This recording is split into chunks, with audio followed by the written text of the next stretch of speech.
이웃과 함께 기쁨과 행복을 가지고 이 사역을 감당해 나갈 수 있기를 주님의 이름으로 축복합니다. 아멘. 저는 그래서 오늘 이 에스라 7장 6절에서 10절 말씀까지 무엇을 결심하며 살까요? 이런 제목으로 함께 은혜를 나누고자 합니다. 여러분, 자기가 살아가는 그 삶의 현장에서 땀 흘리면서 치열하게 살아가는 이 삶의 모습을 보는 것은 너무나 행복한 일입니다. 여러분, 새벽 시장에 한번 가보시면 이른 아침에 물건을 팔기 위해서 동분서주하는 사람들이 참 많습니다. 그런 분들의 모습을 보면 저도 참 큰 힘을 얻습니다. 여러분, 제가 대학을 다닐 때에 아르바이트를 여러 개 했는데 주유소에서 기름 넣는 일명 총잡이라 그럽니다. 그 총잡이도 해본 기억이 있고요.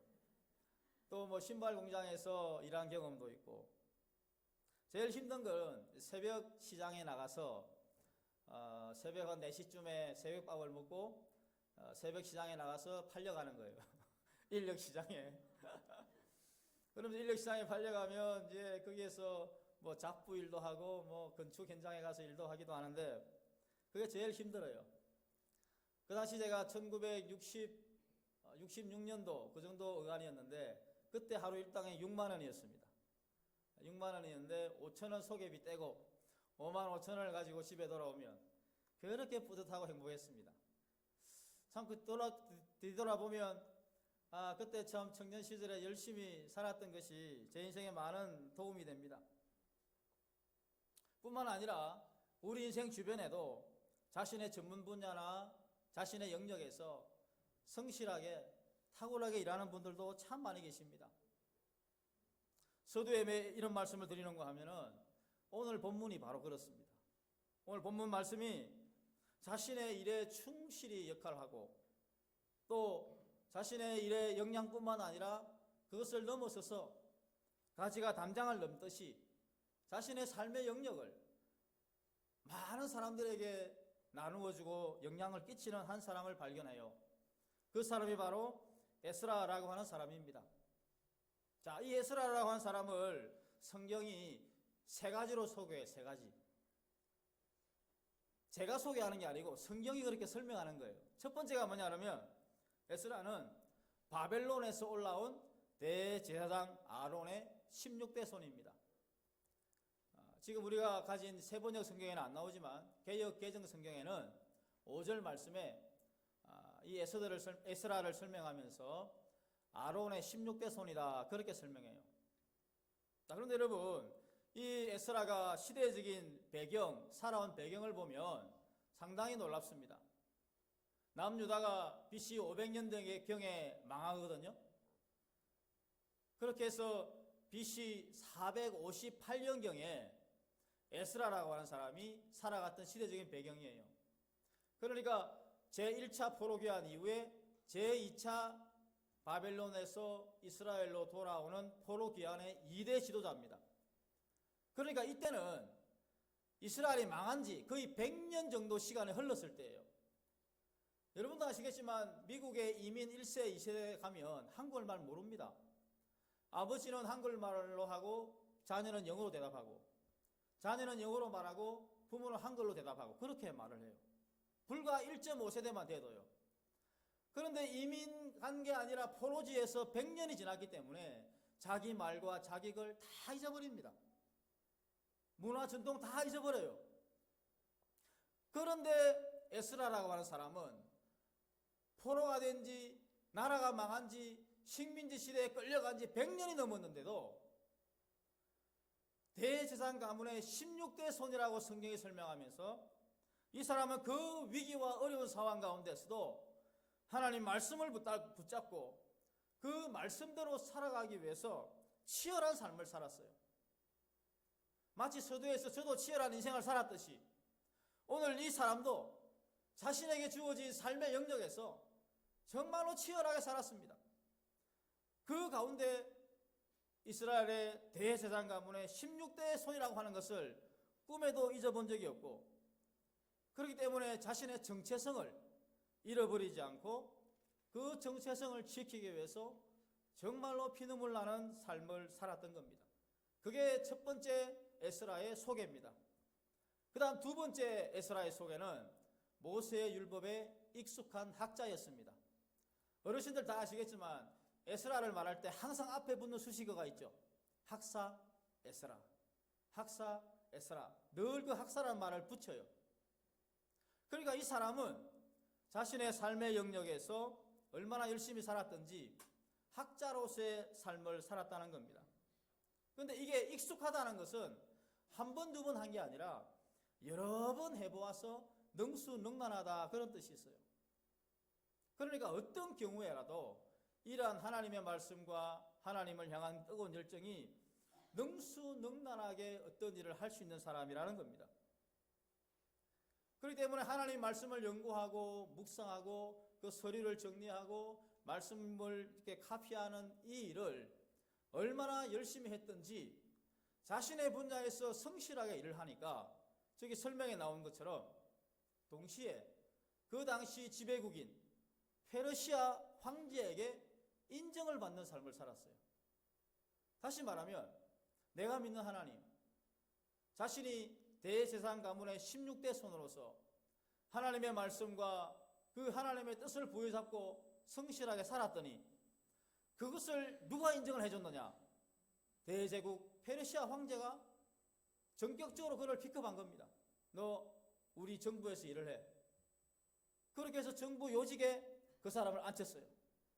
그래서 이 에스라가 뭘 했느냐?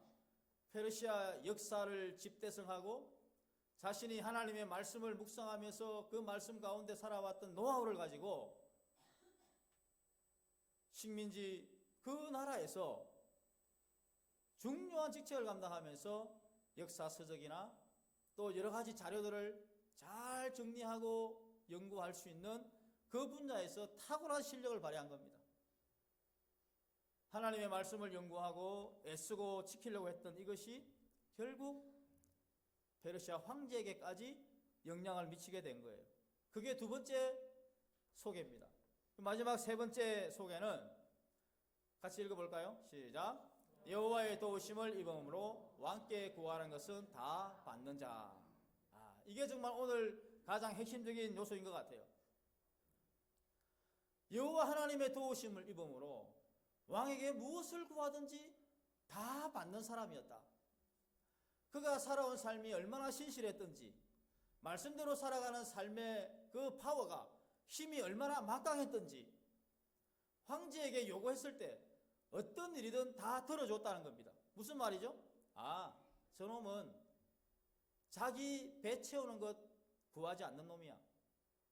저 에스라는 사기칠 사람이 아니야. 저 에스라는 우리나라에 해야 되는 것을 요구할 사람이 아니야. 그걸 알아요. 그렇기 때문에 에스라 말이라면 어떤 것이라도 다 들어주는 거예요. 신뢰가 가니까요. 믿음이 가니까요.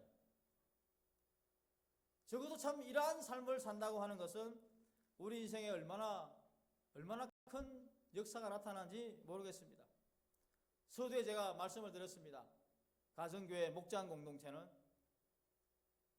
내 삶을 변화시킬 뿐만 아니라 내 주변, 내가 몸담고 있는 공동체, 거기가 어디든지 무엇을 하든지 그러한 사람들은 그 속에서 하나님의 도우심을 입음으로 주변의 사람들이 그를 향해서 인정하고 존경과 사랑을 표하는 그런 영향력 있는 사람이 된다는 거예요.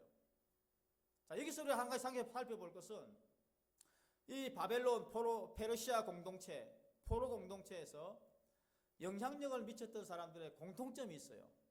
그 공통점은 바로 저기 설명되어 있는 대로 하나님과 사람 앞에 인정받는 자였다는 겁니다. 이건 정말 저에게도 많은 도전을 주는 말씀입니다. 하나님과 사람 앞에 인정받는 자다. 어떤 사람들이 있을까요? 여러 사람이 등장합니다. 첫 번째는 다니엘입니다. 여러분 다니엘 아시겠지만 정권이 4번 바뀌었지만 총리직을 유지했어요. 우리나라는 수시로 총리가 바뀝니다. 정권이 바뀌든 안 바뀌든 한 정권 안에서도 2-3번 바뀝니다. 그런데 다니엘은 왕이 4번이나 바뀌는 동안에 그 총리직을 그대로 유지했습니다. 그 이유가 뭡니까? 하나님과 사람 앞에 인정받았다는 겁니다. 그 또 하나 느헤미야, 왕의 술 맡은 관원장이었습니다. 이 사람 역시 자신뿐만 아니라 황제에게까지 인정을 받아서 제일 신임받는 비서실장 역할을 했어요. 또 우리가 잘 아는 에스더 왕비입니다. 이 포로기 공동체의 대표적인 사람들의 공통점, 그건 바로 하나님께서 그들을 도우셔서 그들이 살아가는 삶의 현장에서 영향력을 끼치면서 하나님의 놀라운 역사를 일으켰던 사람들이다 라고 하는 것을 오늘 말씀을 통해서 우리가 깨닫게 됩니다. 사랑하는 성도 여러분, 우리의 믿음은요, 우리 안에만 머무는 게 아닙니다. 우리가 말씀대로 사는 것, 이것은 우리 가정에만 머무는 게 아닙니다. 이것은 얼마든지 어디서나 탁월한 실력을 나타내고 하나님의 놀라운 능력이 나타나는 거예요. 어떤 경우라도 하나님의 말씀을 믿는 믿음의 사람, 그리스도인은 우리 안에서만 머물지 않습니다. 항상 우리의 삶의 지경을 넓힙니다. 그 모든 것이 우리의 모든 삶의 영역에서 하나님께서 그를 도우시기 때문에 그 삶의 현장이 항상 차고 넘치는 은혜가 있게 됩니다. 저는 여기서 한 가지 더 중요한 사실을 발견해 보고자 합니다. 바벨론에서 2차 포로 귀환을 하는 중에 포로 귀환자 명단들이 많이 나옵니다. 7장, 8장을 읽어보시면 포로 귀환자 명단이 나오는데 그 중에 7절 말씀 보시면 포로 공동체 중에 어느 한 부류가 있습니다. 제사장 가문도 있고 레위 가문도 있고 평민 가문도 있고 여러 가문이 있는데 7절 말씀해 보시면 제일 마지막 밑에 성전 막 일꾼들이라는 말이 나옵니다. 그게 개역 개정 성경에는 어떤 용어로 설명이 되냐 그러면 너디님 사람이라 그렇게 설명이 되어 있습니다. 하나만 넘겨주시면요. 저기 보면 너디님 사람이 나옵니다. 자, 이 사람들 어떤 사람이죠? 성전에서 청소하고 제단에 물을 나르고 나무를 패고 희생의식에 사용되는 그릇을 설거지하는 사람들이에요. 그야말로 가장 밑바닥에서 일하는 사람들이에요. 그런데 이 사람들이 우리도 포로 귀환 명단에 넣어주십시오. 우리도 이스라엘 고국에 돌아가서 뭔가 역할을 하고 싶은데 우리의 역할이라고 하는 것이 청소하고 빨래하고 나무 패고 물 기르는 그런 역할이라는 거예요. 그런데 이런 사람들이 기꺼이 그 일에 헌신을 합니다. 오랜 시간 동안이나 귀환을 하려면 시간이 필요하고 희생이 필요하고 많은 에너지가 필요한데 저 너디님 사람들은 내가 바로 그 희생, 가장 낮은 곳에서 일을 하는 그 사람으로 쓰임받고 싶습니다. 그렇게 자청해서 그 포로 귀환 명단에 올리기를 원했어요. 여러분, 어느 누가 허드렛 일 하고 싶습니까? 어느 누가 청소하고 빨래하는 일 하고 싶습니까? 좀 남 앞에 드러내 보이고 싶고 뭔가 좀 고상한 일 하고 싶고 나 자신을 좀 비추고 싶은, 자랑하고 싶은 그런 일을 하고 싶지 않겠습니까? 그런데 이 사람들은 순전히 숨은 곳에서 일하기 위해서 그 길을 가겠다고 나섰습니다. 아마도 교회에서 많은 사람에게 얼굴을 내미는 건 저일지도 모르겠습니다.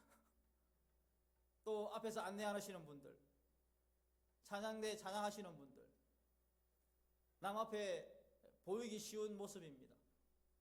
그런데 저 화장실 청소하고 예배당 청소하고 북 안에서 설거지하고 밥 봉사하고 저 방송실 뒤에 짱 박혀서 방송일하고 이런 사람 안 보입니다. 보이지 않아요. 그런데 그런 일 하기 위해서 스스로 자원해서 수고하고 헌신한다고 생각해 보세요. 참 여기서 저는 많은 것을 깨닫습니다. 참 우리 교회도 이런 각처 각 분야에서 봉사하는 분들이 많이 계신데 조금 더 우리가 그러한 부분에 있어서 더 자청해서 뭔가를 했으면 좋겠습니다. 이 너디님 사람들처럼 나무 패고 물 깃고 성전에서 성수하는 일, 남에게 드러나지 않는 일, 이런 일을 하기 위해서 좀 자청했으면 좋겠습니다.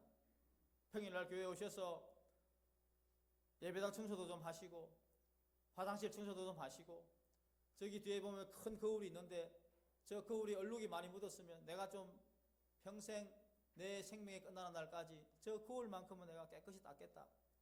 그렇게 다짐할 수도 있고, 아니면 좀 컴퓨터나 영상을 좋아하시는 분들 내가 방송실에서 한번 봉사해보고 싶다. 그렇게 결심할 수도 있고, 아니면 찬양대에서 또 여러 분야에서 교사로 그렇게 내가 좀 헌신하면 좋겠다라고 하는 생각을 할 수도 있습니다. 중요한 것은 그 분야가 어디 있든지 남에게 드러나든지 아니면 그렇지 않든지 간에 오늘 이 너디님 사람들처럼 이러한 희생, 봉사, 섬김 이것을 위해서 내가 스스로 자청해서 그 먼 길을 떠나야 되겠다 라고 하는 모습이 오늘 우리의 모습이 되어야 될 줄로 믿습니다. 저 자신부터도 그렇고 우리 모든 용인동 교회 성도님들이 여러분이 무엇을 하든 1인 1봉사를 다 하시면서 하나님 앞에 자신을 드리고자 하는 그런 모습으로 살아갈 수 있기를 바랍니다. 그 다음 또 하나 살펴볼 수 있는 것은 바벨론에서 이스라엘까지 가는 그 길은 너무나 먼 길이에요. 보통 한 3개월 정도 걸리는데 이번에 에스라가 인도했던 길은 거의 4개월 정도 걸렸습니다. 그 머나먼 여정 가운데 그들이 여행 중에 많은 일들이 있었는데 그 여행 중에 일어난 일들을 보면 노약자들이 포함되어 있고 또 여러 가지 약한 분들이 있어서 평소보다 1개월이 더 걸렸습니다. 그리고 또 우리가 읽지는 않았지만 8장 31절에는 대적들과 길에 매복한 사람들이 있었습니다. 그 사람들 때문에 그 위기를 넘기고자 하기 때문에 1개월이 더 걸렸어요. 여기서도 우리는 많은 생각을 하게 됩니다. 우리가 살아가는 믿음의 여정에 우리보다 믿음이 약한 사람은 얼마든지 있을 수 있고요. 또 병약한 분들도 있을 수 있고요. 또 여러모로 상처받고 힘들어하고 아파하는 분들이 계실 수 있습니다. 그런 분들을 위해서 에스라는 1개월 정도의 시간을 늦추었습니다. 혼자 가면 물론 빨리 가겠죠. 혼자 가면 물론 다른 일을 빨리빨리 할 수 있겠죠. 그러나 빨리 하는 게 중요한 게 아니라 많이 하는 게 중요한 게 아니라 천천히 가더라도 함께 가기 위해서 일부러 1개월간의 시간을 늦춘 겁니다. 참 이것을 보면서 우리 교회 신앙생활이라고 하는 것이 얼마나 참 하나님 보시기에 또 여러 사람들과 함께 걸어가야 하는가를 다시 한번 생각을 하게 됩니다. 여러분 목장에서 목장 식구들을 대할 때 여러 사람들을 만날 수 있습니다. 때로는 많이 배운 사람, 적게 배운 사람, 또 마음이 좀 약한 사람, 또 강단이 센 사람, 다양한 부류의 사람들이 우리와 함께 합니다. 오늘 이 성경처럼 여러 가지 상황이 있을지라도 조금 천천히 가더라도 조금 더디더라도 함께 보듬어 가야 됩니다. 함께 손잡고 가야 됩니다. 조금 늦으면 어떻습니까? 조금 느리면 어떻습니까? 한 영혼이 천하보다 귀하지 않습니까? 그 천하보다 귀한 영혼들을 함께 보듬으며 걸어가는 이것이 바로 우리 믿음의 공동체가 걸어가야 할 길입니다. 물론 그러려면 시간이 걸립니다.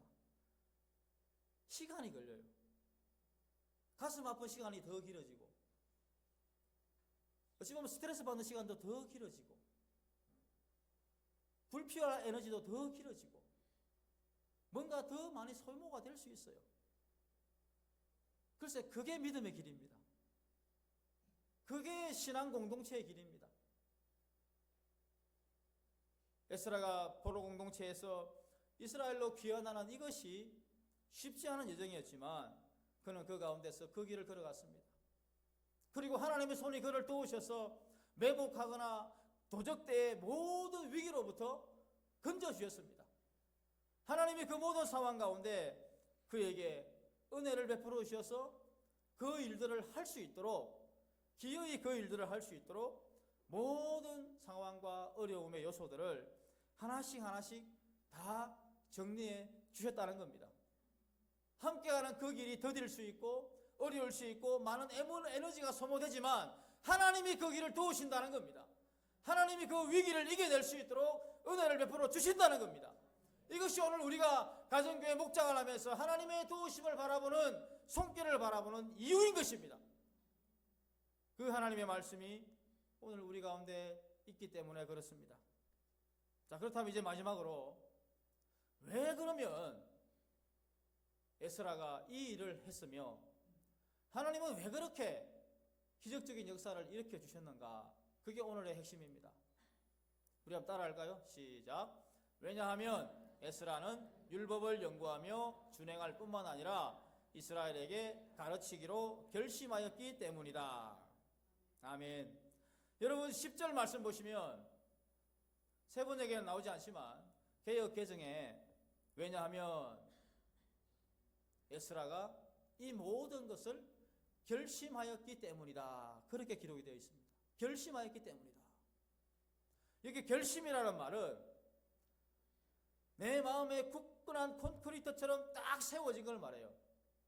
어떤 일이 와도 어떤 상황이 와도 딱딱한 콘크리트처럼 마음에 딱 굳건하게 정한 것, 그게 바로 결심입니다. 다시 말하면 내가 믿고 깨달은 그 하나님, 내가 말씀대로 살았더니 이렇게 복을 주시고 은혜를 베풀어 주셨다는 그 하나님, 그 하나님을 나만 믿는 것이 아니라 내가 고국에 돌아가서 새롭게 영적인 이스라엘을 재건해야 되겠다. 내가 학자로서 하나님 말씀을 잘 가르치고 그들에게 모험적인 삶을 보여줘서 저들도 내가 받은 복을 받게 해야 되겠다. 이 결심이 딱 선 거예요. 이 굳은 결심이 딱 정해지니까 좌고 우면하지 않고 그 길로 그냥 나가더라는 겁니다. 도적대가 있어도 매복이 있어도 때로는 더뎌도 그 길을 가더라는 거예요. 뭐였기 때문에? 결심했기 때문에. 그래서 오늘 제목이 무엇을 결심하며 살까요입니다. 오늘 이 시대는 결심하며 사는 한 사람 때문에 유지되고 이끌어져 갑니다. 옛날에 민족사관학교 교장을 했던 어떤 분은 그렇게 말을 했어요. 인재 한 명이 10만 명을 먹여 살린다 그랬습니다. 인재 한 명이 10만 명을 먹여 살려요. 세상 사람들도 그 말을 합니다. 그러나 우리 믿음의 사람 한 명은 10만 명이 아니라 100만 명, 아니 이 나라 세계를 뒤흔들 수 있는 놀라운 능력이 거기에서 나타납니다. 에스라가 바로 그렇습니다. 에스라가 한 나라의 물줄기를 완전히 바꿔놓았습니다. 그 한 사람의 결심 때문에 하나님께서 2차 포로 귀환을 허락하셨고, 포로 귀환을 해서 거기에서 하나님 말씀대로 신실하게 살면서 이스라엘의 영적인 재건에 정말로 불쏘시개 역할을 하게 된 겁니다. 여러분, 한 사람의 결심이 중요합니다. 가정교회 목장에서 내가 어떤 일을 할까, 어떤 역할을 할까, 그 결심이 중요해요. 우리 교회에서 내가 미력하지만 어떤 결심으로 무엇을 할까, 정말 그거 중요합니다. 우리 직장에서, 우리 학교에서 내가 한 결심 하나로 오늘 우리 학생들 오셨지만 여러분의 학급이 변화될 수 있습니다. 여러분의 학교가 변화될 수 있습니다. 여러분 한 사람의 결심 때문에 그런 일들이 분명히 일어날 수 있습니다. 저는 제 인생의 경험에서 그런 걸 많이 경험했습니다. 고등학교도 그렇고요, 군대 생활하면서도 그랬고요. 나 한 사람 때문에 변하는 일들을 많이 경험했어요. 나 한 사람의 결심 때문에 쫄병 시절에 내 몸 안에서 예배를 인도하는 전무후무한 일을 해냈습니다. 어느 누구도 하지 못하는 일들을 제가 대장님께 건의해서 내 몸 안에서 예배드리게 해주세요. 건방지게.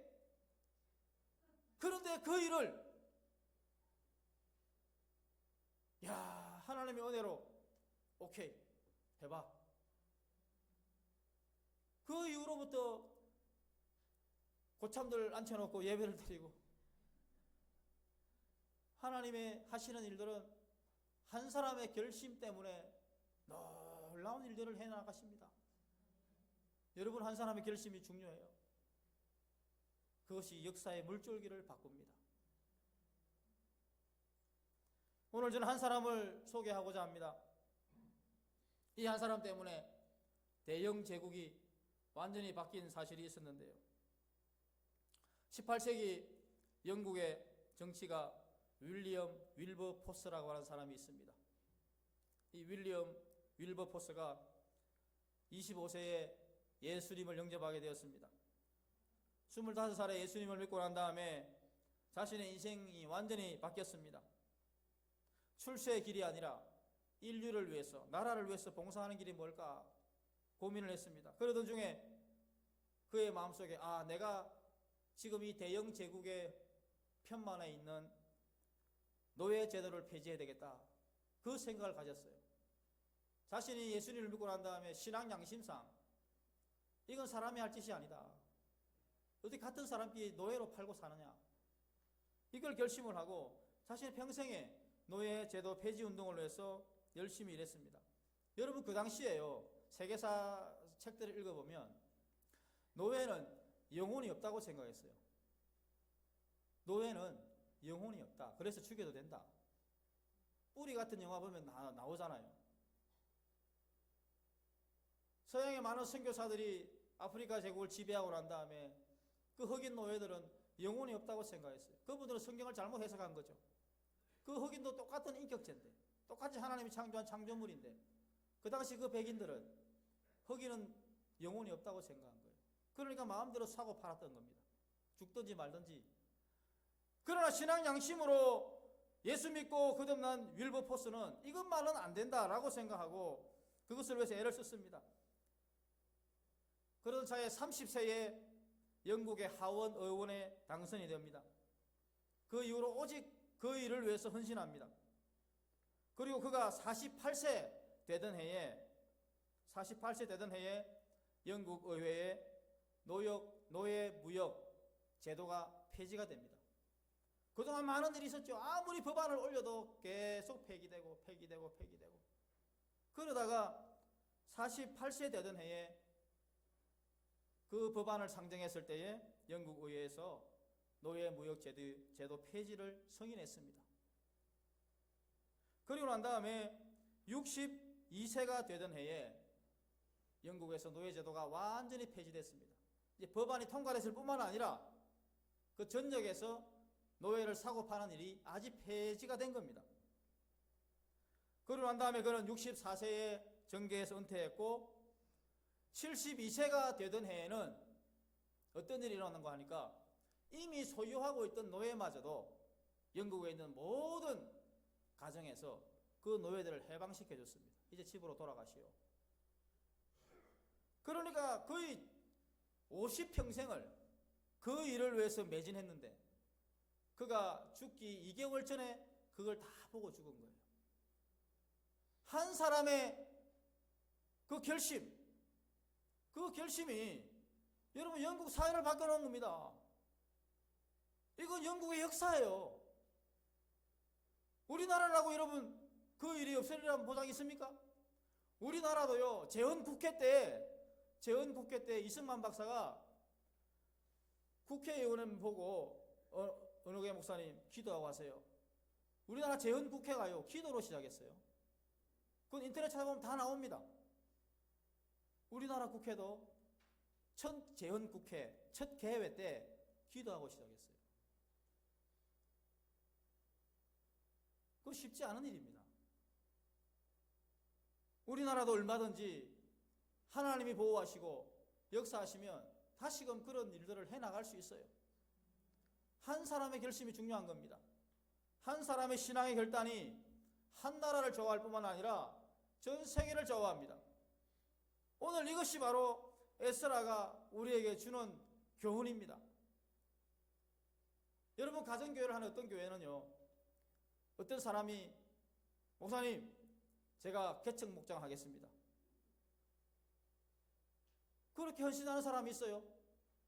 제가 개척 목장을 해서 아무도 없지만 내가 개척을 해서 목장 식구 VIP를 늘리고 그 VIP를 위해서 기도하고 해서 그 개척 목장에서 한 가정씩, 두 가정씩, 세 가정씩 해서 분가하는 가정도 있어요. 그렇게 하나님 앞에 결심했더니 하나님이 VIP들을 붙여주시더라는 거예요. 이런 일들은요, 가정교회를 하는 교회에서 얼마든지 일어나는 일들입니다. 우리 교회라고 못할 게 뭐가 있습니까? 여러분이라고 못할 게 뭐가 있습니까? 하나님이 여러분이 결심하고 주님 앞에 나가면 오늘 에스라에게 하나님의 손이 도우셔서 그 모든 위기를 이겨내게 하신 것처럼 전능하신 하나님이 여러분에게 복을 주실 줄로 믿습니다. 문제는 오늘 말씀처럼 무엇을 결심하는가?